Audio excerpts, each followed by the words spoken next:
তুই পারবি? হ্যাঁ, তুই পারবি নিজেকে আমাদের হাত থেকে মুক্ত করে নিয়ে যেতে? আজ রাতের জন্য তুই আমাদের শিকার, বুঝলি? তুই আমাদের শিকার। আমরা এই তিনজনে মিলে তোকে ছিঁড়ে ছিঁড়ে খাবো, যার যেমনটা ইচ্ছে হবে। তুই নিজেকে বাঁচাতে পারবি? হ্যাঁ, আছে তোর সে ক্ষমতা নিজেকে মুক্ত করে নিয়ে যাওয়ার আমাদের এই প্রমদক্ষ থেকে? হ্যাঁ,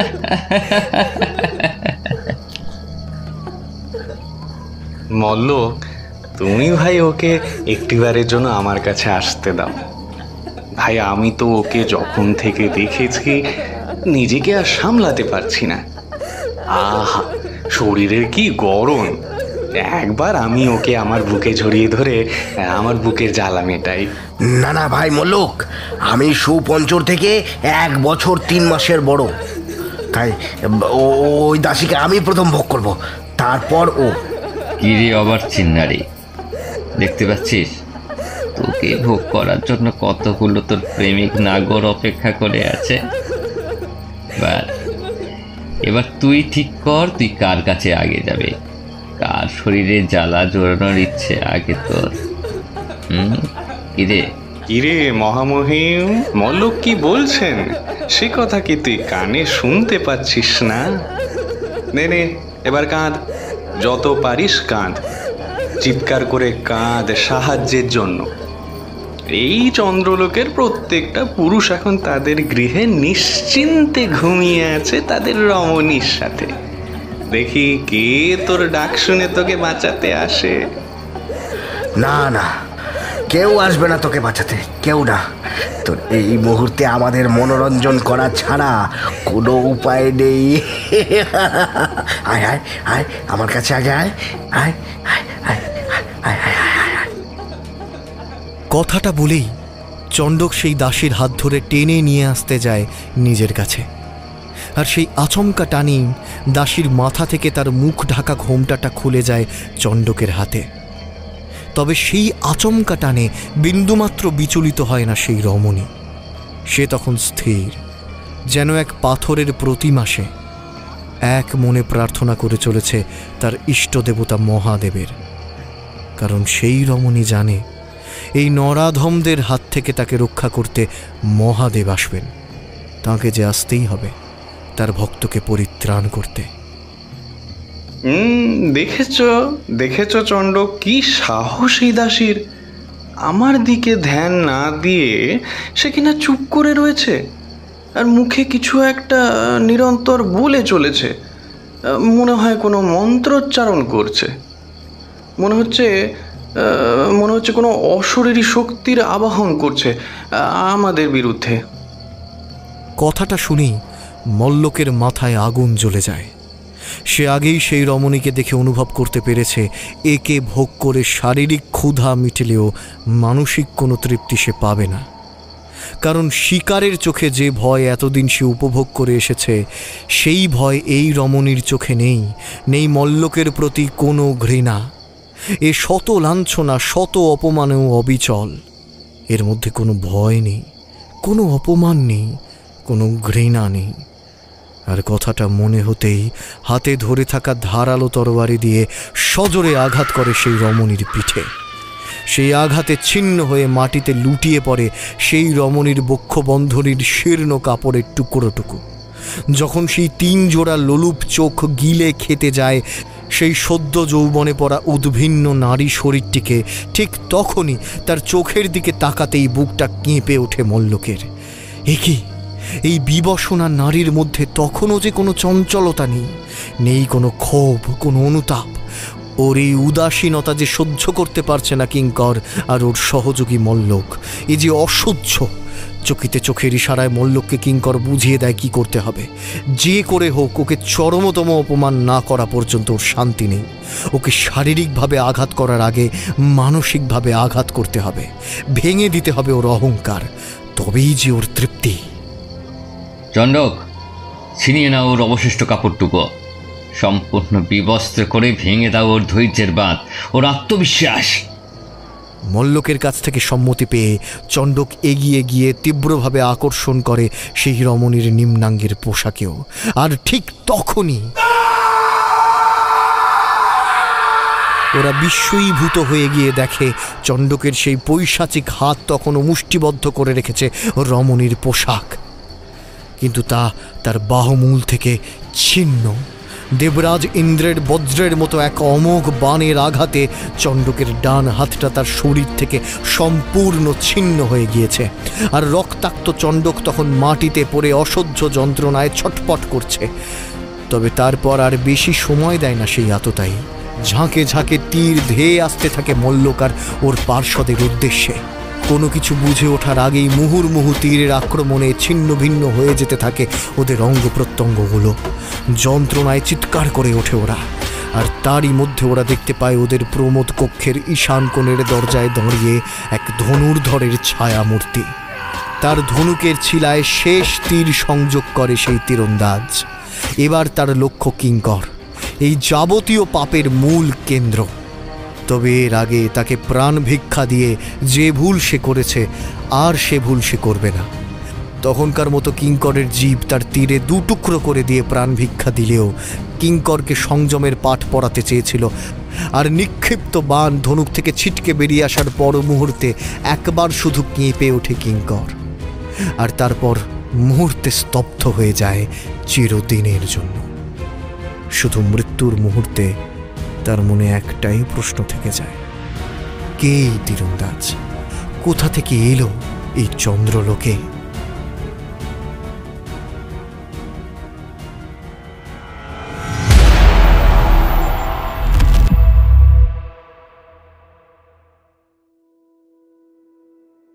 জীবন অজস্র টানাপোড়েন নিয়ে সময়ের পথ ধরে পাড়ি দেওয়ার নামই জীবন। কিন্তু শুধুই কি তাই? শুধুমাত্র পাড়ি দিলেই তো আর হবে না। আর 5টা গড়পরতা জীবনের মতো শুধুমাত্র জীবন অতিবাহিত করাই সকলের জীবনের লক্ষ্য হয় না। বলা ভালো, সকলের জীবনকে একটা সাধারণ খাতে অতিবাহিত করানো বিধাতার লক্ষ্য হয় না। তাই বিধাতা বিশেষ বিশেষ কিছু মানুষের জন্য প্রস্তুত করে রাখেন নিজস্ব এক পরিকল্পনা। যখন সেই মানুষদের মাধ্যমে ইতিহাস পরিবর্তন করার অভিপ্রায় রাখেন স্বয়ং বিধাতা। এই সমস্ত বিশেষ মানুষরা ক্ষণজন্মা। জীবনের বহু ঘাত প্রতিঘাত পার হয়ে তবেই এরা ইতিহাস রচনা করেন। তেমনি এক ক্ষণজন্মা যোগী পুরুষ তথাগত বুদ্ধ। না, আমাদের এই গল্প তথাগত বুদ্ধকে নিয়ে নয়, বরং তাঁর একজন একনিষ্ঠ সেবিকা দেবমল্লিকাকে নিয়ে। সেই দেবমল্লিকা যার হাতে ধনুর্বাণ উঠে এলে তাকে পরাস্ত করতে পারে এমন কোনো যোদ্ধা সে সময় আর্যাবর্তে নেই। নিজের বাহুশক্তিতে সম্পূর্ণ আর্যাবর্তের অধীশ্বর হওয়ার ক্ষমতা রাখে সেই তরুণী। কিন্তু সেই যে বললাম, বিধাতা তাকে আর্যাবর্তের অধিপতি হওয়ার জন্য নির্মাণ করেননি, করেছেন ইতিহাস রচনার জন্য। তাই সবকিছু লাভ করবার পরেও জীবনের শেষ দিন পর্যন্ত তিনি জীবন অতিবাহিত করেছেন তথাগতের চরণে। অস্ত্রের ঝঙ্কারকে দূরে সরিয়ে রেখে তার প্রতিটা শ্বাসবায়ুতে অনুরিত হয়েছে বুদ্ধাং শরণং গচ্ছামি। এক অপার শান্তি ধারায় অবগাহন করে সেই মহাপরাক্রমী যোদ্ধা সমগ্র আর্যাবর্তের ইতিহাস রচনা করতে চলেছে নিজে হাতে।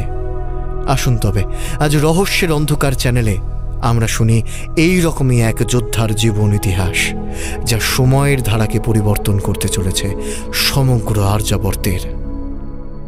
নমস্কার, আমি পার্থপ্রতিম। আজ আপনাদের জন্য রেখে গেলাম শিবাঙ্গনের কলমে এক রূপবতী রাজকুমারীর জীবন কাহিনী, চন্দ্রজা।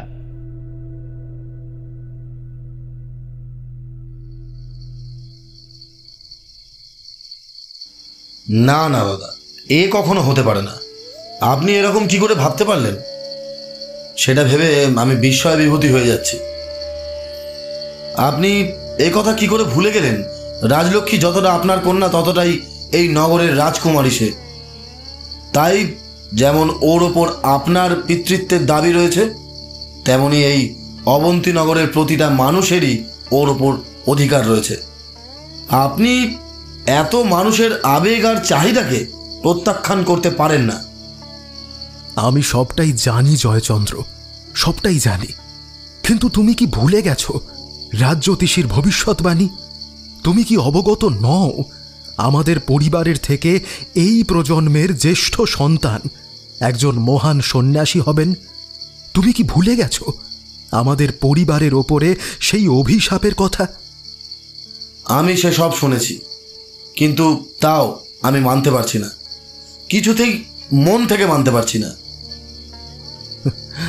কন্যা বিয়োগ শোক আমাকেও গ্রাস করেছে অনুজ, কিন্তু বিধির লিখনকে পরিবর্তনের যে আর কোনো উপায় নেই। রাজলক্ষ্মী সাধনা মার্গে সিদ্ধি লাভ করে তবেই মুক্ত করতে পারবে আমাদের পরিবারকে, না হলে। আমি জানি, কিন্তু রাজলক্ষ্মী এখন সদ্যজাত এক শিশু কন্যা মাত্র। এখনই তাকে তার মায়ের কাছ থেকে ছিনিয়ে নিয়ে ওই গভীর জঙ্গলে, ওকে যদি কোনো জঙ্গলি হিংস্র পশুতে আক্রমণ করে? না দাদা, না না, যাই হয়ে যাক, আমার এই ব্যাপারে সম্মতি নেই। তবে তুমি কি চাও? আমাদের এই রাজবংশ পরবর্তী উত্তরাধিকারের অভাবে একদিন সম্পূর্ণ বিনষ্ট হয়ে যাক? নিশ্চয়ই তা নয়। দেখুন দাদা, আপনি রাজলক্ষ্মীর পিতা, আপনি যদি এই পাষাণ প্রমাণ দুঃখ নিজের মনে চেপে রেখে রাজলক্ষ্মীকে বিসর্জন দিতে মানসিকভাবে প্রস্তুত থাকেন, তবে আমার আর কিছুই বলার নেই। আমি আপনার কাজে বাধা দেব না। দেখো জয়চন্দ্র, এই কাজ করতে আমারও মন সায় দিচ্ছে না। দুঃখে আমার অন্তরাত্মা আমাকে বারবার বিদীর্ণ করে যাচ্ছে, কিন্তু আমি যে এই দেশের রাজা, এই পরিবারের মুখ্য সদস্য, তাই তাই আমাকে আমার সব কয়টা দায়িত্বই নিষ্ঠা ভরে পালন করতে হবে। তাই আমি এই কাজ করতে এক প্রকার বাধ্য হচ্ছি। আমি নিরুপায়, আমি অসহায়। কথাটা বলেই হাউ হাউ করে কেঁদে ওঠেন রাজা বীরভদ্র আর বিলাপ করতে থাকেন। আমায় ক্ষমা করিস মা রাজলক্ষ্মী, আমি যে নিরুপায়। আজ আজ এই অবন্তীনগর রাজ্য আর আমার বংশ রক্ষার জন্য তোকে আমায় বিসর্জন দিতেই হবে। আমি জানি না তোকে আগামী দিনে কত কঠিন প্রতিকূলতার মধ্যে দিয়ে অতিবাহিত করতে হবে। তোর পরিবারের থেকে দূরে থেকে, তোর আপনজনের থেকে দূরে থেকে কিভাবে তোর আগামী দিনগুলো কাটবে আমি কিছুই জানি না। শুধু তথাগত বুদ্ধকে আমি অনুরোধ করব, উনি যেন তোকে ওনার চরণে স্থান দেন। এছাড়া তোকে আর কেউ রক্ষা করতে পারবে না মা, আর কেউ রক্ষা করতে পারবে না। এই কথার মাঝেই মহারাজের নির্দেশে একটা সোনার সুতো দিয়ে নকশা করা ঝুড়ি এনে তাতে শুইয়ে দেওয়ার কথা হয় রাজলক্ষ্মীকে। ওর মা সুলোচনা তখনও সংজ্ঞাহীন, প্রসবকালীন যন্ত্রণা তখনও তার চোখে মুখে। তবে সে কথা জানে যে সে একটি সুস্থ স্বাভাবিক সন্তানের জন্ম দিয়েছে, আর সেই আনন্দেই সে ঘুমিয়ে আছে। সুলোচনা জানেও না তার সবটুকু স্বপ্ন আর ভালো লাগাকে বলিদান দিয়ে রাজলক্ষ্মীকে বিসর্জন দেওয়ার পরিকল্পনা করে ফেলেছেন মহারাজ বীরভদ্র। আর একটা ছোট্ট সাদা রেশমের কাপড়ে জড়ানো রাজলক্ষ্মী যে কয়েক মুহূর্ত আগেই পৃথিবী দেখেছে, সে যেন সময়ের সঙ্গে পায়ে পায়ে এগিয়ে যায় এক চরম অনিশ্চিত ভবিষ্যতের দিকে। তার পিতা বীরভদ্রের স্থির বিশ্বাস রাজলক্ষ্মী তাকে এবং তার পরিবারকে রাজপুরোহিতের সেই অভিশাপ থেকে মুক্ত করবে। সে সন্ন্যাসিনী হয়ে আশ্রয় নেবে ভগবান তথাগতের চরণে। বুদ্ধের আশীর্বাদ তাকে রক্ষা করবে প্রতি মুহূর্তে, দেখাবে তার সন্ন্যাসিনী জীবনের পথ, আর তারপর সিদ্ধি লাভ করে সে ফিরে আসবে রাজধানীতে। মহারাজের চোখের ইশারায় দুইজন পরিচারিকা সদ্যজাত সেই শিশুটিকে শুইয়ে দেয় বেতের খাঁচার মধ্যে, আর তার পরিচয় স্বরূপ মহারাজ বীরভদ্র তার কপালে পরিয়ে দেন এক রাজ চক্রবর্তী তিলক। এখন থেকে এটিই তার একমাত্র পরিচয়। তবে একটা বিপদের সম্ভাবনাও আছে। রাজ চক্রবর্তী তিলকের অর্থ কেবলমাত্র কোনো মানুষের পক্ষেই বোঝা সম্ভব, কিন্তু রাজলক্ষ্মী যদি কোনো হিংস্র সাপদ বা বন্য জন্তুর সামনে পড়ে, তবে এই তিলক অর্থহীন। ক্ষণিকের মধ্যে সেই হিংস্র পশু তাকে তার খাদ্য হিসেবে গ্রহণ করবে, আর সেই চরম অনিশ্চিত পরিস্থিতিতে ভরসা শুধুই তথাগত বুদ্ধ। রাজপুরোহিত যে বলেছেন তোমার প্রথম সন্তান তথাগতের আশীর্বাদে নিজের জীবনকে ধন্য করবে, তার অবশিষ্ট জীবনগাথা লেখা হবে সোনার অক্ষরে। না, আর নিজেকে মায়ার বন্ধনে জড়াবেন না মহারাজা বীরভদ্র। যতক্ষণ ওই শিশুটি, ছোট্ট শিশুটি তার সামনে থাকবে, ততক্ষণই তার মন উতলা হয়ে উঠতে থাকবে এই শিশুটার জন্য। যাও যাও, তোমরা যাও, ওকে ওকে এক্ষুনি নিয়ে যাও আমার চোখের সামনে থেকে। নিয়ে গিয়ে পুণ্যতোয়া ব্রাহ্মণীর জলে ভাসিয়ে দাও ওই শিশুটিকে। আর আর সমগ্র নগরে প্রচার করে দাও যায় যে মহারানী সুলোচনা মৃত সন্তান প্রসব করেছেন। যাও যাও। এ মহাপাপ যে মন থেকে মেনে নেওয়া যায় না, তবু রাজআজ্ঞা শিরোধার্য। নিজেদের হৃদয়কে নিংড়ে সেই দুই পরিচারিকা বেতের সেই ঝুড়ি সমেত রাজলক্ষ্মীকে নিয়ে এগিয়ে যায় নদীর দিকে। রাজবাড়ির পাশ দিয়েই বয়ে গেছে ব্রাহ্মণী। আজ বৈশাখী পূর্ণিমা, পূর্ণচন্দ্রের জ্যোৎস্নায় যেন প্লাবন লেগেছে গোটা ব্রাহ্মণীর উপকূলে। আর তারই মধ্যে ঘুমন্ত রাজলক্ষ্মীকে নিয়ে তার দুই পরিচারিকা এগিয়ে যায় আর্যঘাটের দিকে। নদীর মধ্যে ডুবে থাকা সিঁড়ি দিয়ে 2-3 ধাপ নামতেই একজন আর একজনকে সাবধান করে। আর নামিস না সই, পূর্ণিমার রাতে ব্রাহ্মণী নদীতে মাঝে মাঝে জোয়ার আসে, এখানেই ভাসিয়ে দে বাচ্চাটাকে। আমার মনটা বড় খারাপ লাগছে রে সই, কিছুতেই মন থেকে মেনে নিতে পারছি না এই অনাচার। তার থেকে চল মহারাজকে গিয়ে জানিয়ে দিই আমরা বাচ্চাটাকে জলে ভাসিয়ে দিয়েছি, আর ওকে আমরা আমাদের কাছে নিয়ে গিয়ে মানুষ করব। ভুল করেও এরকম কথা বলিস না সই, তুই মহারাজকে জানিস না? উনি যখন আমাদের এই কাজ করতে দিয়েছেন তখন জানবি উনি আমাদের প্রতিটা পদক্ষেপের ওপর নজর রেখে চলেছেন। আমরা ওনার কথার অমান্য করলাম কি না তা দেখার জন্য। আর যদি তিনি তা অনুমান করতে পারেন, তবে আমাদের জন্য যে কি ভয়ঙ্কর শাস্তি অপেক্ষা করে আছে তা বোধহয় তুই ধারণা করতে পারছিস না, তাই এরকম কথা বলছিস। দুই পরিচারিকা নিজেদের মধ্যে কথাবার্তা বলে ঠিক করে মহারাজ যেরকমটা বলেছেন ঠিক সেই মতোই আজ্ঞার পালন করবে। শুধুমাত্র মায়ার বশবর্তী হয়ে মহারাজের শাস্তির সম্মুখীন হওয়া কখনোই সমীচীন নয়। তাই নদী বক্ষে সেই বেতের ঝুড়িটা ভাসিয়ে দিয়ে সেই দুই পরিচারিকা ধীর পায়ে উঠে আসে সিঁড়ি বেয়ে। তবে ইতিমধ্যেই ওরা উপলব্ধি করতে পেরেছে ঘাটের একদম উপরে প্রায় জলের ওপর নুয়ে পড়ে থাকা বহু পুরাতন বটগাছটার আড়াল থেকে কেউ ওদের ওপর লক্ষ্য রাখছিল বেশ কিছুক্ষণ ধরে।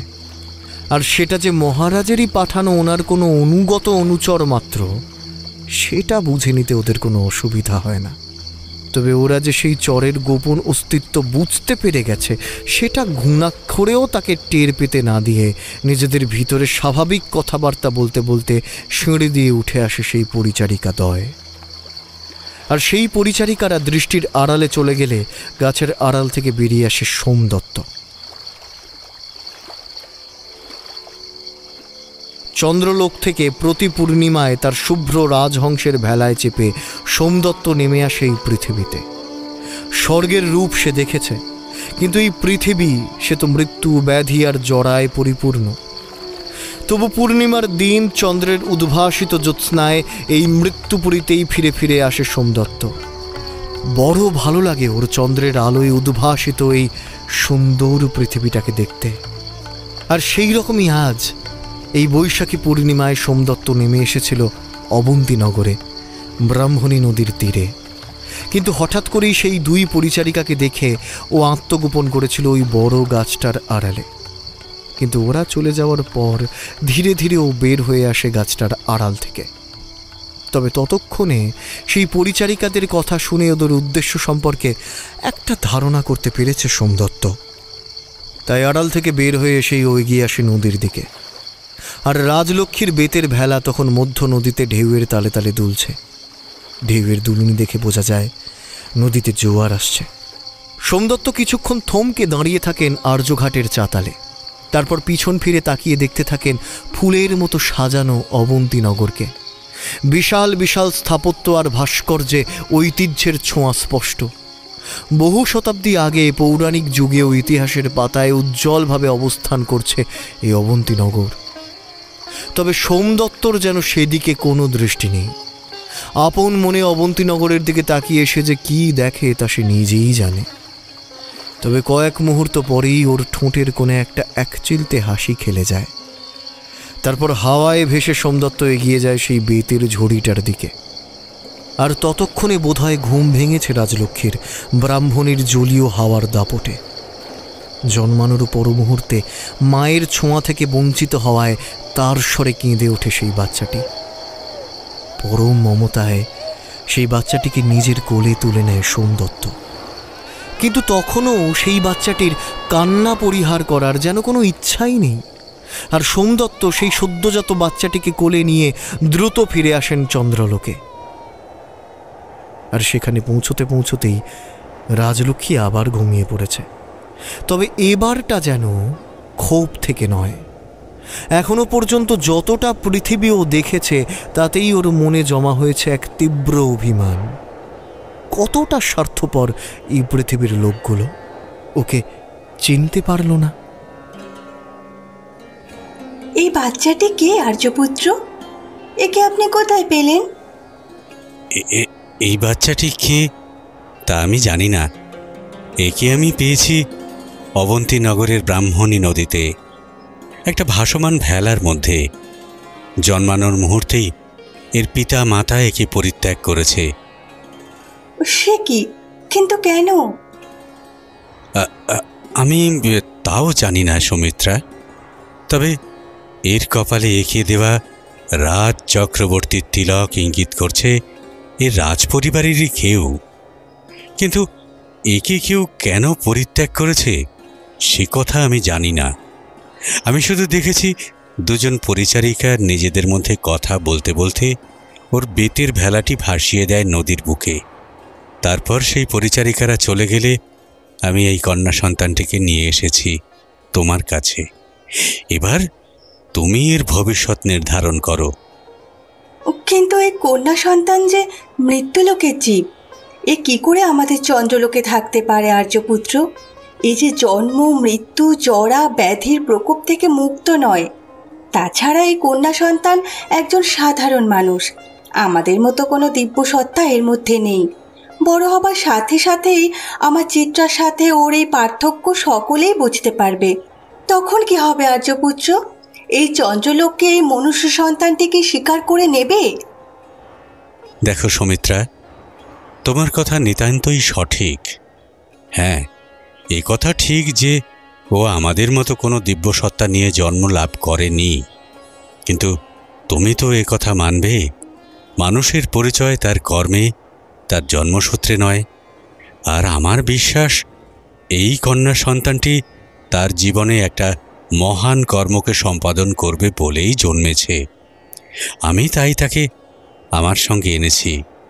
কারণ আমি যদি তাকে সেখানে রেখে আসতাম তবে তার জীবন হয়তো অচিরেই শেষ হয়ে যেত, হয় জলে ডুবে, নতুবা নদীর পাড়ের কোনো হিংস্র পশুর আক্রমণে।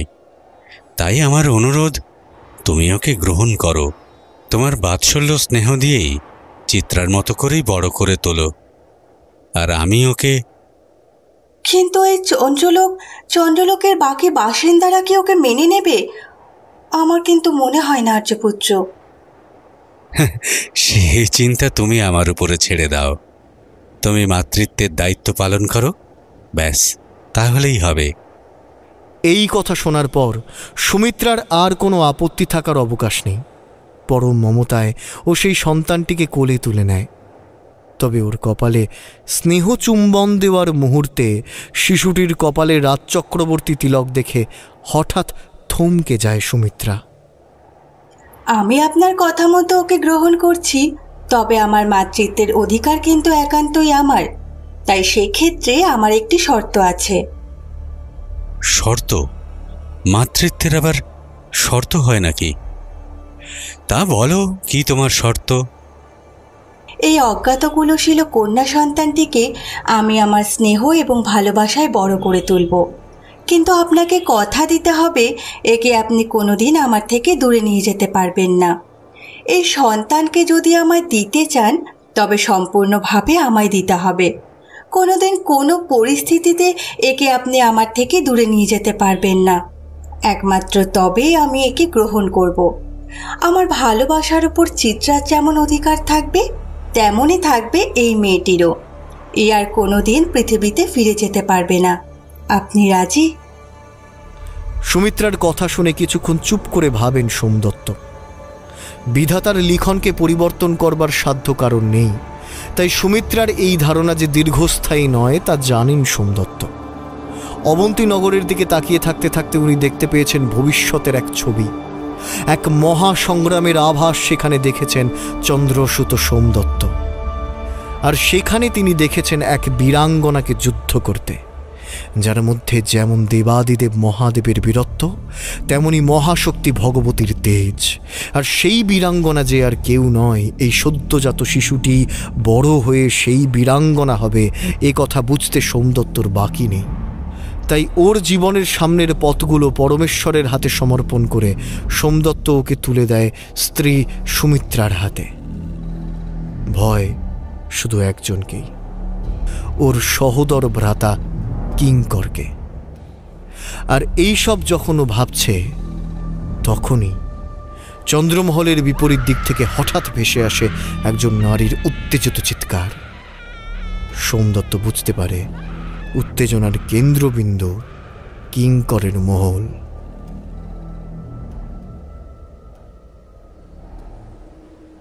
যুবরাজ, যুবরাজ, আপনি আমাদের কথা শুনুন। আপনি আমাদের সাথে এরকম করবেন না। আপনি আমাদের শ্রদ্ধেয় এবং পূজনীয়। শ্রদ্ধা? কে চায় তোর শ্রদ্ধা? আমি তো তোর থেকে শ্রদ্ধা চাইনি। আমি নগরের যুবরাজ, আর তুই আমার অধীনস্থ দাসী। সে কথা কি তুই ভুলে গেছিস? তোরা দাসীরা জন্মেছিস আমাদের মনোরঞ্জনের জন্য।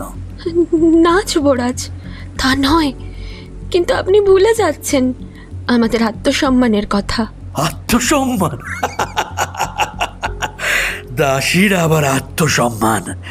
আর যদি তুই তোর আত্মসম্মানের কথাই বলিস, তাহলে তুই কি একজন দাসী হিসেবে তোর দায়িত্ব ভুলে গেছিস?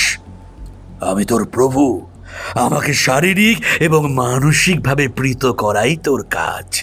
যুবরাজ, এ আপনি কি বলছেন? আমি এবং আমার কনিষ্ঠ ভগ্নী উত্তরা আপনাকে সদা সর্বদা সেবা করে তুষ্ট করারই চেষ্টা করি, কিন্তু আপনি যে... কি হলো? থামলি কেন? বল বল। আমি যে কি একজন চরিত্রহীন লম্পট, তাই তো? না যুবরাজ, আমি সে কথা বলিনি। আপনি আমার প্রভু।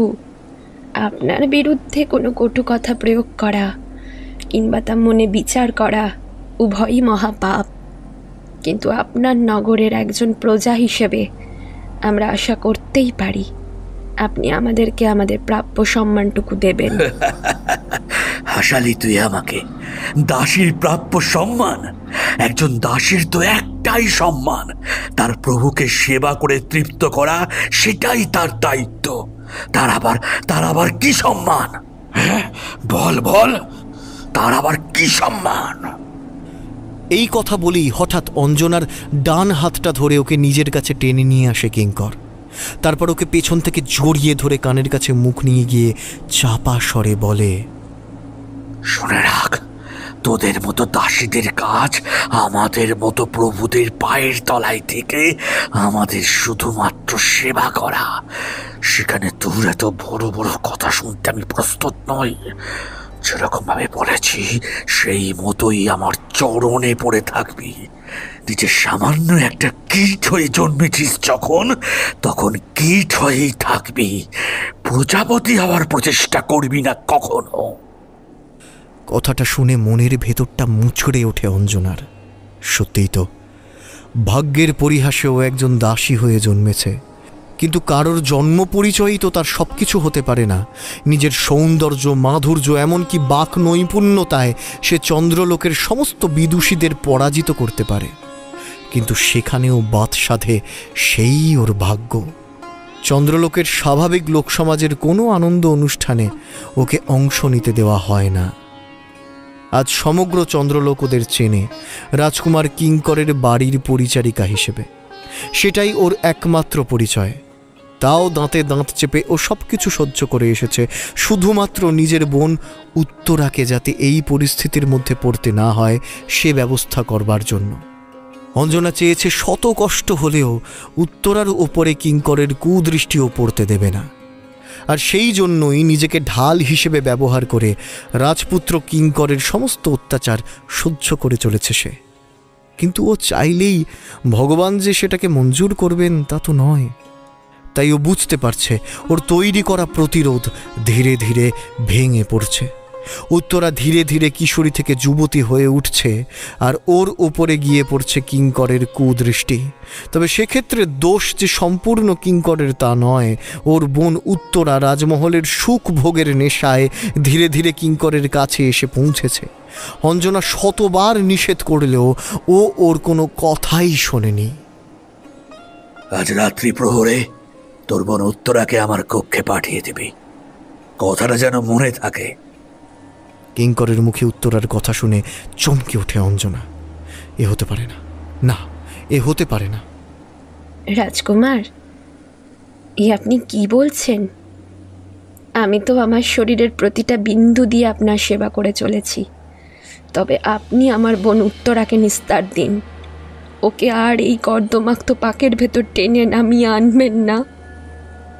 আমি আপনার দুটো পায়ে পড়ছি, দোহাই আপনার। কেন রে, তোর বোন কি এই চন্দ্রলোকের অপ্সরা হবে নাকি? একজন দাসীর বোন, সে তো আরেকজন দাসী হবে। আপনি ভুল করছেন যুবরাজ। আমার পিতা তার আর্থিক অসচ্ছলতার কারণে আমাকে আপনার দাসী বৃত্তির কাজে নিযুক্ত করার কথা দিয়েছিলেন, কিন্তু উত্তরা তখন অনেক ছোট, আর আমার পিতা উত্তরার ব্যাপারে কোনো কথা আপনাকে দেননি। তাই সে স্বাধীন, সে কখনোই আপনার দাসী নয়। ওর মধ্যে একটা সুন্দর কোমল মন রয়েছে, আপনি দয়া করে সেই মনটাকে বিনষ্ট করে দেবেন না। আমি আপনার দুটো পায়ে পড়ছি। এই এই শোন, তোর এত বড় বড় কথা আমি অনেকক্ষণ ধরে সহ্য করছি, আর নয়। অঞ্জনা যুবরাজ কিঙ্করের সাথে মুখে মুখে তর্ক করায় রাগে অগ্নিশর্মা হয়ে যুবরাজ কিঙ্কর ভেতরের ঘরে প্রবেশ করে। একটা ছোট ছোট কাঁটা দেওয়া বেত নিয়ে আসে, আর তারপর সেই বেতের মাধ্যমে আক্রমণ করে অঞ্জনাকে। মুহুর্মুহু বেতের আঘাত আছড়ে পড়তে থাকে অঞ্জনার নরম শরীরে।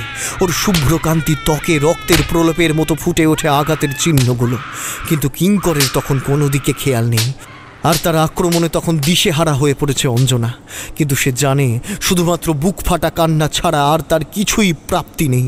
তাই মাটিতে শুয়েই ভগবতী দুর্গার উদ্দেশ্যে কাঁদতে থাকে অঞ্জনা। মা, মা গো, এ কি জীবন তুমি আমায় দিলে! আমার শুধুমাত্র এখন তোমার থেকে একটাই চাওয়া, আমায় তুমি মৃত্যু দাও মা, মৃত্যু। এই অত্যাচার আমি আর সহ্য করতে পারছি না মা, মৃত্যু দাও। আর অঞ্জনার বিলাপ শুনে প্রচণ্ড ক্রোধে চিৎকার করে ওঠে কিঙ্কর। কাঁদ কাঁদ, যত পারিস কাঁদ, কিন্তু মনে রাখিস এখানে তোকে বাঁচাতে কেউ আসবে না। চন্দ্রলোকের এই মহল আমার, এখানে আমি প্রভু।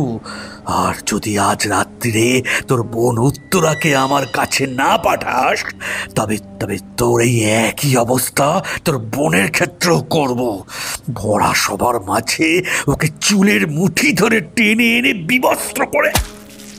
কথাটা শেষ হয় না কিঙ্করের। একটা ধারালো তীর সরাসরি এসে কিঙ্করের মুখে ঢুকে যায়। ওর জিভ ততক্ষণে দু টুকরো হয়ে গিয়েছে, আর গেঁথে রয়েছে ওর গলার এক পাশে। আকস্মিক এই প্রহারে যন্ত্রণায় চিৎকার করে ওঠে কিঙ্কর।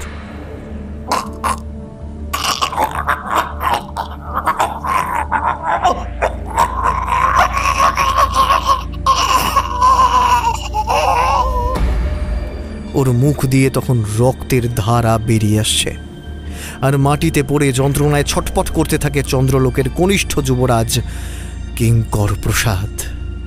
অঞ্জনার কান্নার শব্দ পেয়ে সোমদত্ত কিঙ্করের প্রাসাদে এসেছিলেন। তার কারণ তার নিজের ভাইয়ের স্বভাব এবং প্রকৃতি তিনি খুব ভালোই জানেন, আর জানেন বলেই ওকে বুঝিয়ে নিরস্ত্র করবার জন্য সোমদত্ত সেখানে এসেছিলেন। আর তার পিছন পিছন ওনার স্ত্রী সুমিত্রা। সোমদত্ত সেখানে ছিলেন সম্পূর্ণ নিরস্ত্র অবস্থায়, আর সুমিত্রার কোলে তখন ধরা সেই সদ্যজাত শিশুটি। তাহলে এরকম ক্ষিপ্রভাবে বাণ নিক্ষেপ করল কে, আর এত নির্ভুল নিশানা?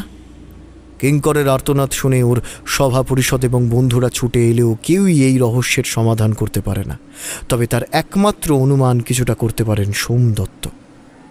তার কারণ অবন্তীনগরের আর্যঘাটে দাঁড়িয়ে নগরে যে তীরন্দাজকে তিনি উপলব্ধি করেছিলেন তারও একই রকম নির্ভুল নিশানা তিনি দেখেছিলেন। কিন্তু কিঙ্করের বন্ধুর কথায় কিঙ্করের উপরে আক্রমণের যাবতীয় দায় গিয়ে বর্তায় অঞ্জনার বোন উত্তরার উপর।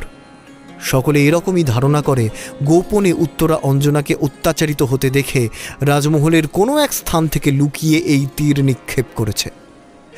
কিঙ্করের সবথেকে কাছের বন্ধু মল্লক সেখানেই বিধান দেয় উত্তরাকে যেখান থেকে পারা যায় ধরে আনতে হবে। তাই রাজবৈদ্যকে ডেকে কিঙ্করের চিকিৎসার ব্যবস্থা করে ওরা সকলে মিলে ধাবিত হয় উত্তরার খোঁজে। ওদের প্রাথমিক লক্ষ্য অঞ্জনার কুটির, কারণ সেখানেই হয়তো আছে উত্তরা। এক নিতান্ত অসহায় স্ত্রীর প্রতি গায়ের জোর প্রয়োগের এই সুযোগ হাতছাড়া করতে চায় না কেউই। শোনো সকলে, আমাদের যেভাবে হোক উত্তরাকে খুঁজে আনতে হবে। আমাকে কিঙ্কর বলেছিল ও আজ রাতে উত্তরাকে ওর গৃহে আসতে বলেছে, কিন্তু কিঙ্কর যতক্ষণ না সুস্থ হচ্ছে ততক্ষণ এই অঞ্জনা আর উত্তরাকে আমাদের চোখে চোখে রাখতে হবে। ওদের জন্যই আজকের কিঙ্করের এত কষ্ট। ওদের যোগ্য শাস্তি পেতেই হবে। আমাদের রাজ্যের যুবরাজ কিঙ্করের ওপর আঘাত করার শাস্তি হবে ভয়ঙ্করতম। ওদের প্রত্যেককে পায়ে ধরে কাকুতি মিনতি করতে থাকে অঞ্জনা। ও বলে ওরা যেন যাবতীয় শাস্তি সব অঞ্জনাকেই দেয়, কিন্তু উত্তরার কোনো ক্ষতি যেন ওরা না করে। কিন্তু ওর শত অনুনয় বিনয় সত্ত্বেও কোনো লাভ হয় না। ওই অত্যাচারীর বন্ধুরাও কিঙ্করের মতো একই মানসিকতা পোষণ করে। তারা তখনই হিংস্র পশুর মতো ছুটে যায় ওদের কুটিরের দিকে। উত্তরা তখন সেখানে ঘুমিয়ে, তাকে বিন্দুমাত্র সুযোগ না দিয়ে তাকে সেই অবস্থাতেই চুলের মুঠি ধরে টানতে টানতে নিয়ে আসে কিঙ্করের রাজপ্রাসাদে, সামান্য শয্যা বস্ত্রেই। রাজবৈদ্য সুরসেনের চিকিৎসায় কিঙ্কর তখন কিছুটা যন্ত্রণা থেকে মুক্তি লাভ করেছে, কিন্তু অঞ্জনা এবং উত্তরার কথা উঠতেই তার মাথায় যেন আবার আগুন জ্বলে ওঠে। তুমি চিন্তা করো না মিত্র, তোমাকে যে বা যারা আঘাত করেছে তাদের চরম শাস্তি আমরা দেবই। হ্যাঁ, ওদের শাস্তি দিতেই হবে। যেন এই নগরের কোনো মহিলা কোনো পুরুষকে অপমান করার আগে বহুবার ভাবে। আর সে যদি কোনো দাসী হয় তবে তো তার কথাই নেই। তার একমাত্র শাস্তি মৃত্যুদণ্ড। সকলের মধ্যে উত্তরার প্রতি এই আক্রোশ দেখে মনে মনে প্রীত হয় কিঙ্কর। আর এই দুই অবলা দাসীর উপরে অত্যাচার করতে পারলে যুবরাজ কিঙ্করের নেক নজরে থাকা যাবে, তাই ক্রমশ তার পার্শ্বদের বিষদাকার বাড়তে থাকে। কেউ বলে ওদেরকে সম্পূর্ণ বিবস্ত্র অবস্থায় ওদের শারীরিক মনোরঞ্জন করতে হবে যতদিন না পর্যন্ত কিঙ্কর সুস্থ হয়ে ওঠে। আবার কেউ বলে কিঙ্করকে যে এত ভয়ানক কষ্ট ওরা দিয়েছে তার একমাত্র শাস্তি ওদেরও একই রকমভাবে কষ্ট পেতে হবে। জল্লাদ ডাকিয়ে জিভ কেটে নিতে হবে তরবারির আঘাতে। সোমদত্ত ততক্ষণে বুঝতে পেরেছেন এক ভয়ানক অনর্থ করতে চলেছে কিঙ্কর এবং ওর পারিষদরা। সেই উন্মত্ত নরপিশাচের দলকে প্রতিহত করবার কোনো পদ্ধতি তার জানা নেই। তাই অসহায়ভাবে তাদের সেই রাগের বিস্ফোরণ দেখতে থাকেন সোমদত্ত। এই তোমরা কি বলছো? চন্দ্রলোকে কোনো নারীর অপমান করা কখনোই উচিত নয়। হতে পারে তিনি রাজমহিষী কিংবা সামান্য দাসী, কিন্তু একজন নারী সাক্ষাৎ মা দুর্গার অংশ। তোমরা নিজেদের কামনার আগুনে যে মহাপাপ করতে চলেছ তার ফল তোমাদের সবাইকে ভুগতে হবে। তাই আমি কিঙ্করের অগ্রজ এবং এই চন্দ্রলোকের জ্যেষ্ঠ যুবরাজ হিসেবে তোমাদের আদেশ দিচ্ছি, তোমরা এই কাজ ভুলেও করো না। নিজেদের বিনাশকে তোমরা ডেকে এনো না। বিরত হও এই মহাপাপ থেকে। কিন্তু মদমত্ত লম্পটের দল কোনোভাবেই সোমদত্তর কোনো কথা শোনে না। তাদের মাথায় যেন এখন পিশাচ ভর করেছে। নানা কটু শব্দের প্রয়োগ করে তারা জ্যেষ্ঠ সোমদত্তকেই অপমান করতে শুরু করে। আর এমতো পরিস্থিতিতে সুমিত্রাকে নিয়ে সোমদত্তর সেই স্থান পরিত্যাগ করা ছাড়া আর কোনো উপায় থাকে না। কিন্তু এই পরিস্থিতিটা সম্পূর্ণভাবে বুঝে নিতে সময় নেয় না যুবতী উত্তরা। অসম্ভব বিদুষী এবং বুদ্ধিমতী সে জানে এই পরিস্থিতি থেকে কোনো সরলরৈখিক পদ্ধতিতে কোনো সমাধান সূত্র টেনে আনা সম্ভব নয়। তাকে এর জন্য এমন কোনো কৌশল প্রয়োগ করতে হবে যাতে করে সবার প্রথম সে তার দিদি অঞ্জনার প্রাণ রক্ষা করতে পারে।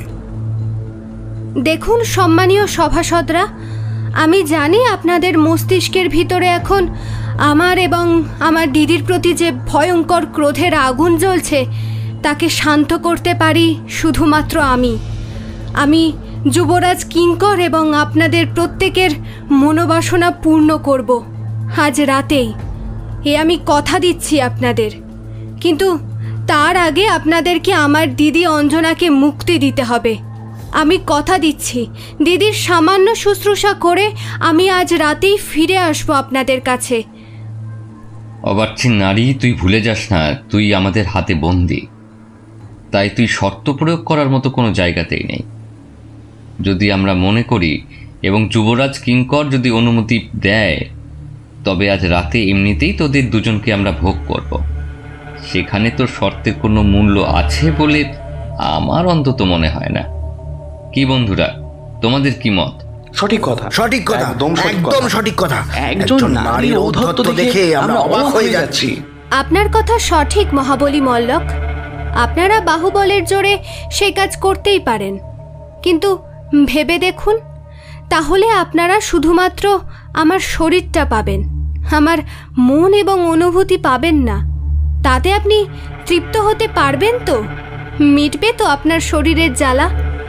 আর আমি কথা দিচ্ছি, যদি আপনারা আমার কথা মতো আমার দিদিকে মুক্তি দেন, তবে আমি কায় মনোবাক্যে সম্পূর্ণরূপে আত্মসমর্পণ করব আপনাদের কাছে। এখন সিদ্ধান্ত আপনার। উত্তরার প্রস্তাব শুনে মল্লক এবং ওর বাকি বন্ধুদের মধ্যে একটা শিহরণ খেলে যায়। কথাটা ভুল বলেনি উত্তরা। এমনিতেই কিঙ্করের প্রহারে অঞ্জনা সংজ্ঞাহীন হয়ে লুটিয়ে পড়ে আছে ঘরের মাটিতে। সে আজ রাতে ওদের চিত্ত বিনোদনের জন্য সক্ষম নয়। তার থেকে উত্তরাকে সম্পূর্ণভাবে লাভ করাই যুক্তিযুক্ত আর বিচক্ষণ সিদ্ধান্ত এটাই। তাই ওরা ঠিক করে অঞ্জনাকে মুক্তি দেবে আর তাকে বাড়ি পৌঁছে শুশ্রূষা করে উত্তরাকে আবারও ফিরে আসতে হবে রাজগৃহে। সেই মতোই ওদের সম্মতি নিয়ে মৃত প্রায় অঞ্জনাকে ধরে ধরে কুটিরে পৌঁছয়ে উত্তরা। একটা ঘাসের বিছানায় নরম একটা চাদর বিছিয়ে দিয়ে শুইয়ে দেয় অঞ্জনাকে। একটা পাত্রে কিছুটা কাঁচা হলুদ আর নিম পাতা বেটে এনে লাগিয়ে দেয় ওর ক্ষতস্থানে। আর সেই শীতল ঔষধির ছোঁয়া পেয়ে হঠাৎ যেন কেঁপে ওঠে অঞ্জনা। ধীরে ধীরে ওর জ্ঞান ফিরলে কিঙ্করের রাজসভায় ঘটা সমস্ত ঘটনাটা ওকে বলে উত্তরা। সাথে এও জানায় রাত গভীর হবার আগেই ওকে ফিরে যেতে হবে কিঙ্করের রাজসভায়। এ তুই কি বলছিস বোন? তুই আমার প্রাণ রক্ষার জন্য নিজেকে ওদের হাতে সঁপে দিয়ে এসেছিস?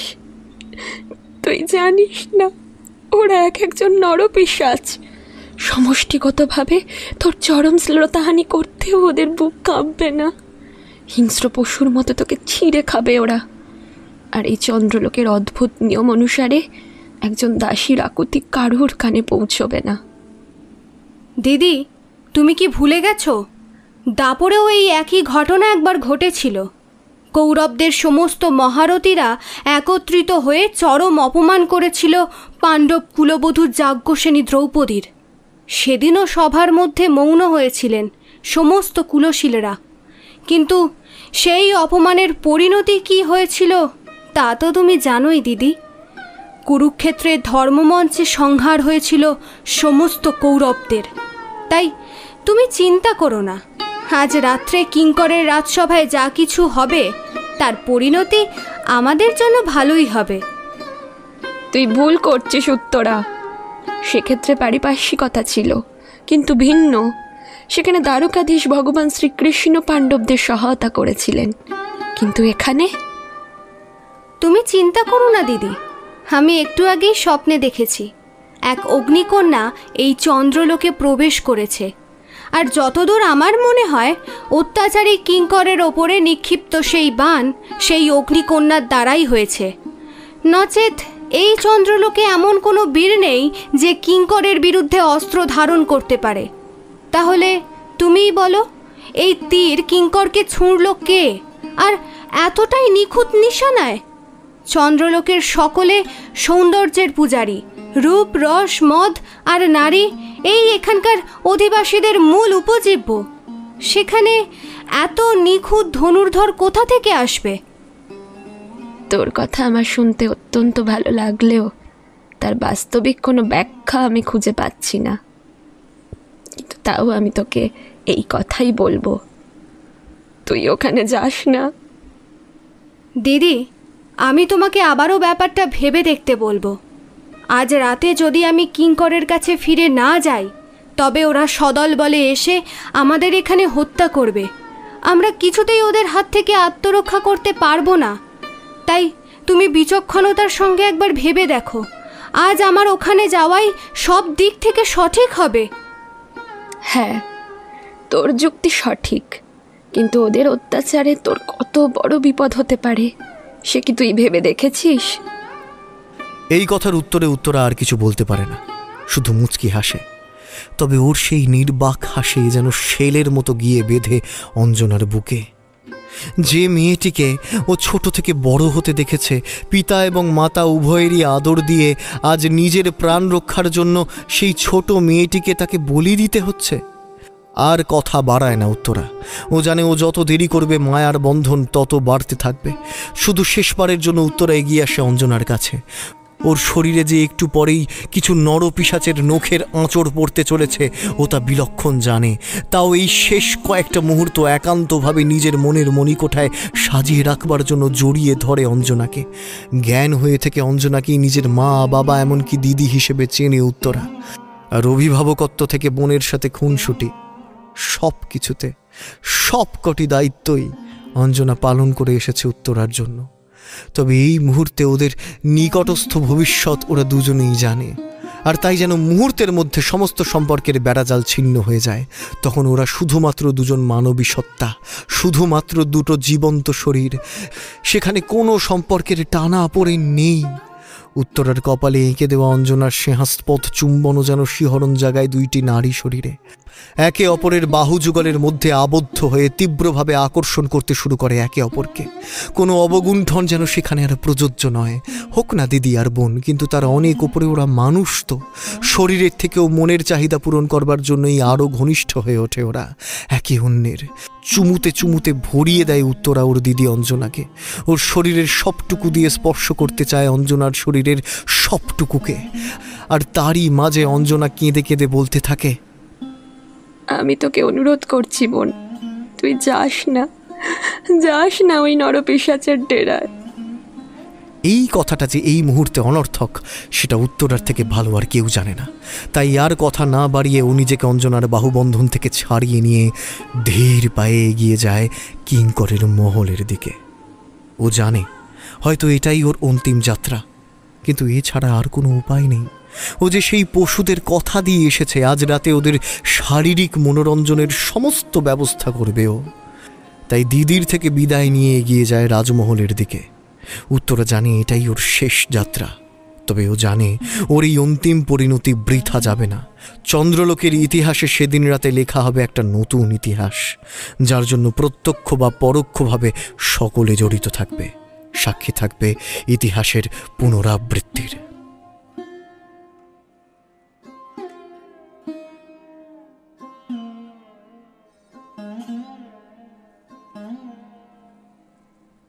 মা, আমি কোথা থেকে এসেছি?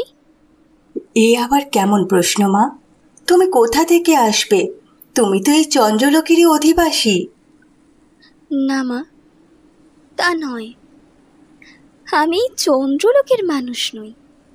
আমি বেশ বুঝতে পারি আমি এখানে সকলের থেকে অনেক আলাদা।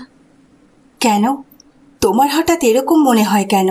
তোমায় কি কেউ কিছু বলেছে?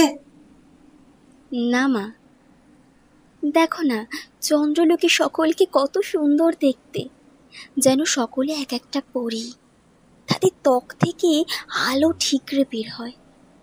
কিন্তু কই, আমার তো তা হয় না। চন্দ্রলোকে আমার বয়সী সকলে সারা দিন কেমন ফুলে ফুলে নেচে গিয়ে ঘুরে বেড়ায়। সেখানে আমাকে পিতা ধনুবিদ্যার অধ্যয়ন করান। উনি বলেন উনি নাকি আমাকে অস্ত্রবিদ্যায় পারদর্শী করে তুলতে চান। কিন্তু মা, বিশ্বাস করো, এই সমস্ত অস্ত্রগুলো, তীর, ধনুক, ঢাল, তরোয়াল, সব কিছুই আমি অনায়াসে চালাতে পারি। আমার যেন মনে হয় আমি অস্ত্রগুলোকে বহুদিন আগে থেকে চিনি। ওরা আমার সাথে কথা বলে, আমার কত পরিচিত ওরা। কিন্তু বাকি কারোর সাথে তো এমন হয় না। সুমিত্রা অবাক হয়ে শুনতে থাকে ছোট্ট সংযুক্তার কথা। আর ঠিক তখনই সেখানে এসে পৌঁছয় সোম দত্ত। আর ওদের মা মেয়ের কথা শুনে মুচকি হেসে ফেলেন। তারপর বলেন, আচ্ছা, তাই নাকি? তোমার এইসব অস্ত্র চালনা করতে ভালো লাগে না? তুমি কি চাও? এখানে বাকি তোমার বয়সী সকলে যেরকম শুধু রূপ, রস আর গন্ধে ভেসে থাকে সেভাবেই থাকতে, আর সব বাকিদের মতো সাধারণভাবে বড় হতে? না পিতা, আমি সে কথা বলিনি। আপনি আমার জন্য যে সিদ্ধান্ত নেবেন তাই শিরোধার্য। আমি শুধু মায়ের কাছে জানতে চাইছিলাম আমি বাকিদের থেকে আলাদা কেন। এই যেমন আমার দিদি চিত্রা আর আমার মধ্যে যে পার্থক্য, সেটা নিয়ে সকলে কথাবার্তা বলে, হাসাহাসি করে। তুমি কি একটা কথা জানো সংযুক্তা? পরমেশ্বরের ইচ্ছায় সকলের জীবন এক খাতে বয় না। তিনি হয়তো তোমার জন্য এমন কোনো জীবন বেছে রেখেছেন যে জীবনে প্রবেশের মুহূর্তে তোমাকে এই প্রস্তুতি নিয়ে রাখতে হবে। বাকি সকলের জন্য পরমেশ্বর হয়তো অনেক সুখের জীবন বেছে রেখেছেন। হে আর্যপুত্র, এই ব্যাপারে আমার কিছু বক্তব্য আছে। আমি আপনাকে প্রথম দিনই বলেছিলাম সংযুক্তাকে আমার মতো করে বড় করতে দিতে হবে। আপনি প্রাথমিকভাবে কথা রাখলেও পরে আপনার কথা রাখেননি। আপনি কোমল ফুলের পরিবর্তে ওর হাতে ধরিয়ে দিয়েছেন ভয়ঙ্কর ধনুর্বাণ, আর বলেছেন সেটা নাকি অদৃষ্টের নিয়ম। এ কেমন দ্বিচারিতা আর্যপুত্র? এ তোমার ভুল ধারণা রানী। সংযুক্তার হাতে অস্ত্র আমি তুলে দিইনি, ও তা নিয়েই জন্মেছে। তুমি ভুলে গেছ? আজ থেকে 13 বছর আগে যেদিন ও প্রথম এই বাড়িতে আসে, সেদিন কিঙ্করের ঘটনা। কি নিখুঁত নিশানায় কেউ একজন তীর নিক্ষেপ করেছিল কিঙ্করের উদ্দেশ্যে, যার একটা আঘাতে কিঙ্করের জিভ দ্বিখণ্ডিত হয়ে গিয়েছিল। আর তুমি কি ভেবে দেখেছ ধনুর্বাণ প্রয়োগে সংযুক্তার পারদর্শীর কথা? এই ক্ষিপ্রতা, এই নিশানা ভেদ করবার ক্ষমতা যদি ঈশ্বর প্রদত্ত না হয়, তবে কি কোনো 13 বছরের কিশোরীর পক্ষে তা করে দেখানো সম্ভব? একজন সামান্য 13 বছরের কিশোরী যখন তার ধনুকে ছিলা সংযোগ করে টঙ্কার দেয়, তখন কি তোমার তাকে দেখে সাক্ষাৎ দেবাদিদেবের রুদ্ররূপের কথা মনে পড়ে না? তার মানে আপনি বলতে চাইছেন সমগ্র পৃথিবী জুড়ে এক মহাপ্রলয়নকারী যুদ্ধ আয়োজিত হতে চলেছে। আর্যাবর্তের সমস্ত রাজারা সেখানে অংশগ্রহণ করবে পরস্পরের বিরুদ্ধে, আর সেই যুদ্ধে সংযুক্তা গ্রহণ করতে চলেছে নিয়ন্ত্রকের ভূমিকা। সমগ্র আর্যাবর্তকে সর্বাত্মক ধ্বংসের হাত থেকে রক্ষা করবে আমাদের সংযুক্তা। আপনার কথা হয়তো সঠিক, কিন্তু তাতে আমার দুটো প্রশ্ন। এক, আর্যাবর্তের ধ্বংস যদি নিকটস্থ হয় তবে তা ব্যক্তিগতভাবেই পৃথিবীর সমস্যা, তাতে চন্দ্রলোকের অংশগ্রহণ করার কোনো কারণ আমি দেখি না। আর দ্বিতীয়ত, যদি তাতে সমগ্র আর্যাবর্ত অংশ নেয় তবে তাতে মহারথীর কোনো অভাব হবে না। সেখানে আমাদের কন্যা কিশোরী সংযুক্তা একাকী কী বা করে উঠতে পারে? যার উপরে স্বয়ং দেবাদিদেব মহাদেবের আশীর্বাদ বিদ্যমান, সে কোনোভাবেই একাকী নয় সুমিত্রা। তবে এর সঠিক বিচারের জন্য আমি রাজজ্যোতিষী দেববর্মনকে অনুরোধ করেছি। উনি ওনার বিচার করে আগামী শুক্ল তৃতীয়াতে আমাকে জানাবেন বলেছেন সংযুক্তার ভবিষ্যৎ। আর আমি সেই বিশেষ মুহূর্তের জন্যই অপেক্ষা করে আছি। সুমিত্রা বুঝতে পারে এই মুহূর্তে তার আর কোনো যুক্তি খাটবে না। রাজজ্যোতিষী দেববর্মনের বিচারের জন্য ওনাদের অপেক্ষা করতেই হবে আগামী শুক্লা তৃতীয়া পর্যন্ত। তাই তখনকার মতো আর কথা না বাড়িয়ে সংযুক্তার মাথায় আলতো করে হাত বুলিয়ে দিয়ে প্রস্থান করেন অন্যান্য দরকারি কাজের জন্য। তবে তখনই ওনার মাথার ভিতর একটা পরিকল্পনা ছকা হয়ে যায়। তবে তার জন্য ওকে যত তাড়াতাড়ি সম্ভব রাজ জ্যোতিষীর সঙ্গে কথা বলতে হবে। শুক্লা তৃতীয়ার আর মাত্র 3 দিন বাকি। ওনার হাতে সময় যথেষ্ট কম। সেদিন রাত্রে যখন সমগ্র চন্দ্রলোক গভীর ঘুমে নিদ্রিত, তখন একজন নারী ছায়ামূর্তি এসে দাঁড়ায় রাজ জ্যোতিষীর কক্ষের দ্বার প্রান্তে। তার হাতে একটি থলি ভর্তি অজস্র হিরে, মণি, মুক্তখচিত অলঙ্কার। এই সব কিছুর বিনিময়ে তিনি কিনে নিতে এসেছেন রাজ জ্যোতিষীর গণনার ফল। তার একটাই উদ্দেশ্য, রাজ জ্যোতিষী দেববর্মন যেন যুবরাজ সোমদত্তকে বলেন সংযুক্তা আর 5টি সাধারণ মেয়ের মতোই অতি সাধারণ একজন কিশোরী। আর্যাবর্তের আসন্ন যুদ্ধে তার কোনো ভূমিকা নেই। একমাত্র তাহলেই আজীবন সে রয়ে যেতে পারবে রানী সুমিত্রার কাছে। যে করেই হোক ওনার গণনাকে পরিবর্তিত করতেই হবে রানী সুমিত্রাকে। আর এইসব ভাবতে ভাবতেই রাজ জ্যোতিষীর কক্ষের দরজা খুলে গেল। ভিতরে প্রবেশ করল সেই ছায়ামূর্তি। এ কি রানীমা, আপনি এত রাত্রে আমার কক্ষে? আমার প্রণাম নেবেন রাজ জ্যোতিষী। আমি এত রাতে আপনার কাছে এসেছি একটি বিশেষ কারণে। তবে প্রথমেই বলি, আমি এখানে রানী সুমিত্রার পরিচয় নিয়ে আসিনি। আমি এসেছি সংযুক্তার এক অভাগী মা সুমিত্রার পরিচয় নিয়ে। আমি বুঝতে পেরেছি রানীমা, বলুন কি বলার জন্য আপনি এসেছেন? মহারাজ আপনাকে সংযুক্তার ভবিষ্যৎ জীবন নিয়ে গণনা করতে বলেছিলেন।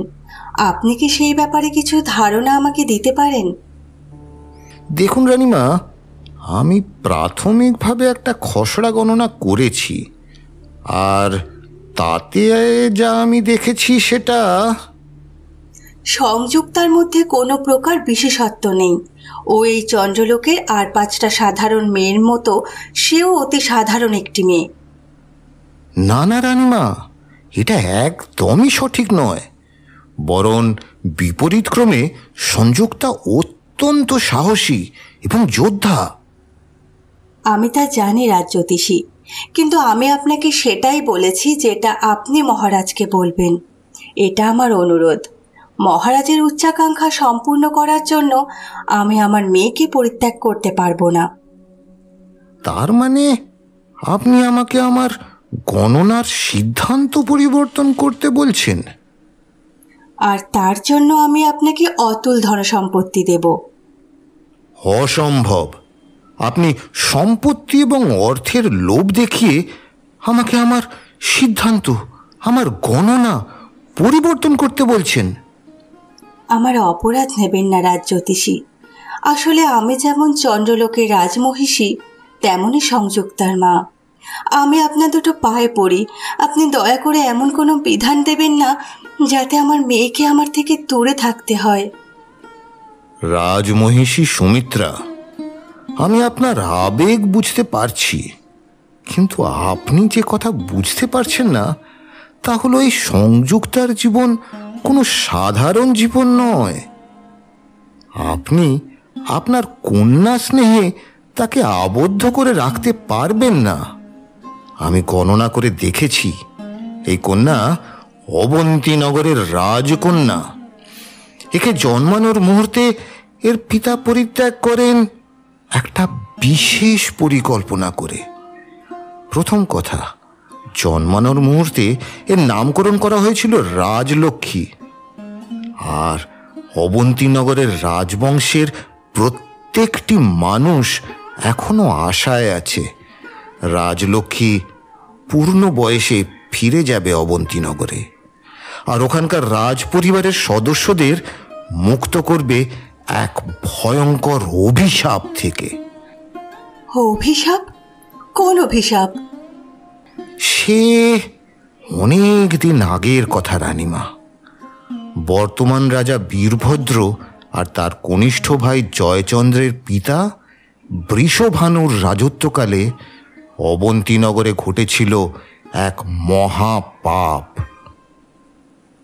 শুধুমাত্র এক পুত্র সন্তান লাভের জন্য পুত্রেষ্টি যজ্ঞের আয়োজন করেন তিনি, আর সেই যজ্ঞে আহুতি হিসেবে প্রদান করেন এক বৃদ্ধ ব্রাহ্মণকে। যজ্ঞের আগুনে তাকে আহুতি দেওয়ার সময় যখন তার সারা শরীর আগুনে দগ্ধ হয়ে যাচ্ছিল, তখন মনের ভেতরে পুঞ্জীভূত ক্ষোভ থেকে সেই ব্রাহ্মণ রাজা বৃষভানুকে অভিশাপ দিয়েছিলেন। তার সেই পুত্রেষ্টি যজ্ঞ সম্পূর্ণ হলেও তার পরবর্তী প্রজন্মে কোনো দিন ওই রাজ পরিবারে পুত্র সন্তান জন্মাবে না। ফলে একদিন এমন আসবে যখন উত্তরাধিকারের অভাবে সেই রাজ পরিবার বিলুপ্ত হবে। আর সেইভাবেই বৃষভানুর জ্যেষ্ঠ পুত্র বীরভদ্রের সর্বপ্রথম সন্তানকে তারা ত্যাগ করেন, কারণ অদৃষ্টের নিয়মে এই কন্যা সন্তান এই মুহূর্তে পৃথিবীর বর্তমান যোগী শ্রেষ্ঠর থেকে আশীর্বাদ নিয়ে এসে অভিশাপ মুক্ত করতে পারে রাজ পরিবারকে। আর সেই কন্যা সন্তানে সংযুক্তা, তাই তো, যাকে ওর জন্ম মুহূর্তে রাজা বীরভদ্র পরিত্যাগ করেন, আর চন্দ্রলোকের তৎকালীন যুবরাজ সোমদত্ত সেই সন্তানকে উদ্ধার করে নিয়ে আসেন আমার কাছে। হ্যাঁ, ঠিক তাই। আপনার অনুমান একদম সঠিক। কিন্তু এই মুহূর্তে সে তো আমার কন্যা, আর আপনি যে বললেন তার যোগী শ্রেষ্ঠর কাছে তপস্যায় দীক্ষা নেওয়ার কথা, তার কি হবে? পৃথিবীতে এই মুহূর্তে সর্বশ্রেষ্ঠ যোগী রূপে অবস্থান করছেন ভগবান বুদ্ধ। আপনি রাজলক্ষ্মী বলুন বা সংযুক্তা, তার অস্ত্র শিক্ষার পাঠ সম্পন্ন হয়েছে। এবার বিধাতার নিয়মেই তাকে যেতে হবে ভগবান বুদ্ধের কাছে, আর তবেই সম্পূর্ণ হবে তার বিদ্যা। যে অস্ত্রের প্রয়োগ এতদিন সে শিখেছে, সেই অস্ত্রের নিয়ন্ত্রণ পদ্ধতি আয়ত্ত করতে হবে তাকে। কিন্তু এই বিধির নিয়মকে কি কোনোভাবেই খণ্ডন করা যায় না রাজজ্যোতিষী? আপনি দয়া করে আমার মনের অবস্থাটা বোঝার চেষ্টা করুন। আমি তো মা, যে কন্যাকে তার বংশ পরিচয় না জানা সত্ত্বেও আমি আপন করে নিয়ে এতদিন লালন পালন করেছি। সেই কন্যাকে আমার স্নেহ মায়া মমতায় ভরিয়ে এত বড় করেছি, তাকে আমি কি করে ছেড়ে দিতে পারি এক কঠিন তপস্বীর জীবনের জন্য? কিন্তু এটাই যে বিধাতার নিয়ম রানীমা। না না, আমি মানি না এই নিয়ম। সংযুক্তা আমার মেয়ে, শুধুমাত্র আমার। ঠিক সেই মুহূর্তে বাইরের আকাশে প্রচণ্ড জোরে বাজ পড়ে, আর সেই বাজের আওয়াজ মিলিয়ে যাওয়ার আগেই দৈববাণী হয়। সুমিত্রা, তোমার আবেগ আমি বুঝতে পারছি, কিন্তু সৃষ্টির সমষ্টিগত স্বার্থের কাছে কখনোই ব্যক্তিগত স্বার্থ প্রাধান্য পেতে পারে না। তাই আমি তোমাকে বলছি, রাজলক্ষ্মীকে তার পথে যেতে দাও, তাতেই সমগ্র সৃষ্টির কল্যাণ। ওর আগামীকাল সকাল থেকে জীবন অতিবাহিত হবে তথাগত বুদ্ধের চরণে। এটাই বিধির লিখন। তুমি কখনোই বিধাতার নিয়মের মধ্যে বাধা হয়ে দাঁড়িও না। রাজলক্ষ্মী আবার তোমার কাছে ফিরে আসবে, তবে কিভাবে, কি প্রকারে তা তুমি জানো না। তুমি তার ফিরে আসার জন্য অপেক্ষা করে থাকো। আমার সংযুক্তা আবার আমার কাছে ফিরে আসবে? হ্যাঁ, আর একবারের জন্য সে তোমার কাছে ফিরে আসবে, আর তোমাকে তার জন্য অপেক্ষা করে থাকতে হবে। এবার তুমি ওকে যেতে দাও, আর মনে রেখো, এরপর থেকে তোমার সংযুক্তার দেখভাল করার জন্য তোমাকে এমন একজনকে নিয়োগ করতে হবে যে এই চন্দ্রলোকের সব থেকে দুঃখী মানুষ। জীবনের জরা, মৃত্যু এবং দুঃখের সঙ্গে সংযুক্তা পরিচিত নয়, আর এই পরিচিত না হওয়ার জন্য ওর তথাগতের চরণে যাওয়া বিলম্বিত হয়েছে। এই চন্দ্রলোকে তো সকলেই আনন্দের পূজারী, সৌন্দর্যই তাদের একমাত্র ব্যবহার্য। এখানে দুঃখী মানুষ এই চন্দ্রলোকে তো কেউ নেই। সুমিত্রার কথার উত্তর না দিয়ে সেই দৈববাণী কণ্ঠ মিলিয়ে যায় মেঘের গর্জনের মধ্যে। হে রাজজ্যোতিষী, হে কি প্রহেলিকা! আপনি হয়তো বিস্মৃত হয়েছেন রানীমা। এই চন্দ্রলোকে একজন আছেন যিনি একমাত্র দুঃখের অন্ধকারে ডুবে রয়েছেন বিগত বেশ কিছু বছর। তিনি আর কেউ নন, কনিষ্ঠ রাজপুত্র কিঙ্করের বাড়ির দাসী অঞ্জনা। আপনি ভুলে গেছেন সেদিনে সেই বিভীষিকাময় রাতের ঘটনা? কিঙ্করের অনুচর মল্লক এবং তার বাকি পার্শ্বদের পাশবিক অত্যাচারে অঞ্জনার ভগিনী উত্তরার ভয়ঙ্কর মৃত্যু। সেই থেকে অঞ্জনা আত্মগোপন করে আছে দুঃখের অন্ধকারে। কিন্তু রাজজ্যোতিষী, একটা প্রশ্ন আমার মনে আজও রয়ে গেছে। সেদিন রাত্রে যা ঘটেছিল তা অত্যন্ত দুঃখের, তাতে কোনো সন্দেহ নেই। কিন্তু সেদিন রাত্রে যেমনভাবে উত্তরার মৃত্যু হয়, সেই একই রকমভাবে মল্লক এবং ওর বাকি সমস্ত বন্ধুদেরও চরমতম মৃত্যু হয়েছিল। মহারাজ আমাকে বলেছিলেন সে নাকি সেই সদ্যজাত সংযুক্তার ক্রিয়া ছিল। কিন্তু এ কি সম্ভব? একটা সদ্যজাত দুধের শিশু যে তার ছোট্ট ছোট্ট আঙুলগুলো দিয়ে ভালোভাবে মুষ্টিবদ্ধ করতেই শেখেনি, সে কিভাবে ধনুর্বাণ প্রয়োগ করবে ওই পিশাচসম ভয়ঙ্কর অসুরদের ওপর? আপনার ধারণা একদম সঠিক রানীমা। তবে দেবাদিদেব মহাদেবের অনুগ্রহে অনেক কিছুই সম্ভব যা আমরা আমাদের বাস্তবিক বিচারে মনে রাখতে পারি না। তাই সেই অতীত ঘটনা বিচার করে আর কোনো লাভ নেই। তবে আমি ওর ভাগ্য বিচার করে যা দেখেছি, তাতে অস্ত্র শিক্ষা ওর কাছে সামান্য পুতুল খেলা মাত্র।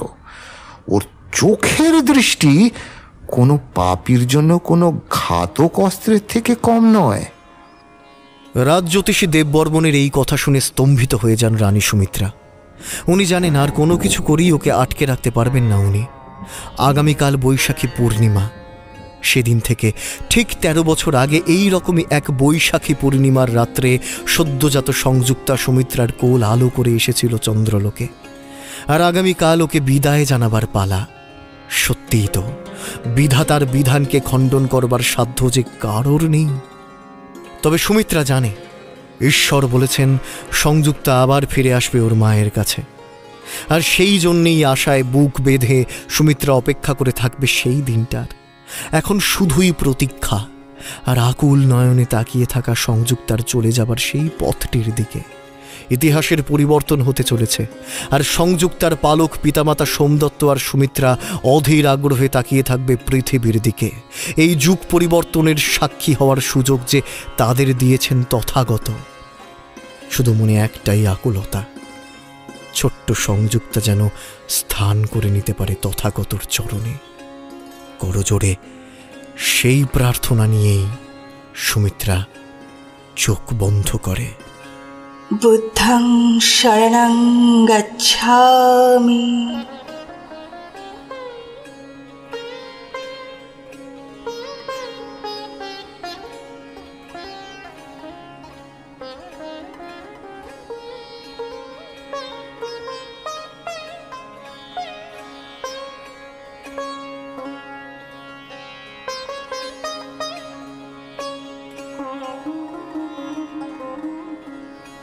আজ এতক্ষণ আপনারা শুনছিলেন লেখক শ্রী শিবাঙ্গনীর কলমে চন্দ্রযা গল্পের প্রথম পর্ব।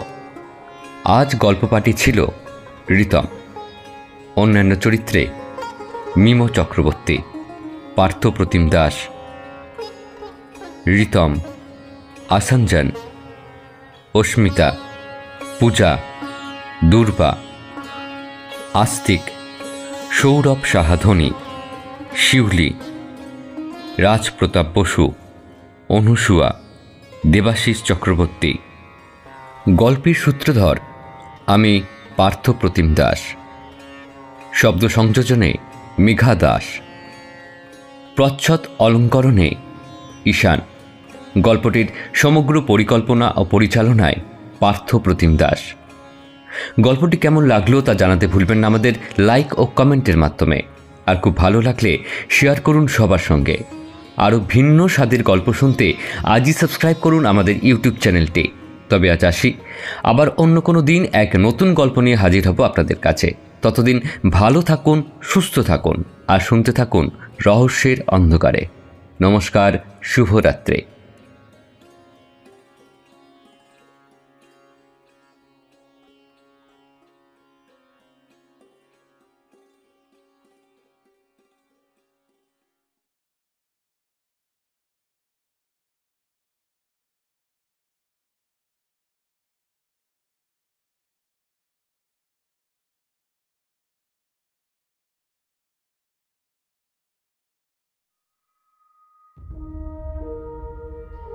মানুষ সৃষ্টির সবথেকে উন্নত এক জীব, কারণ তাকে ভগবান দিয়েছেন এক উন্নত মস্তিষ্ক।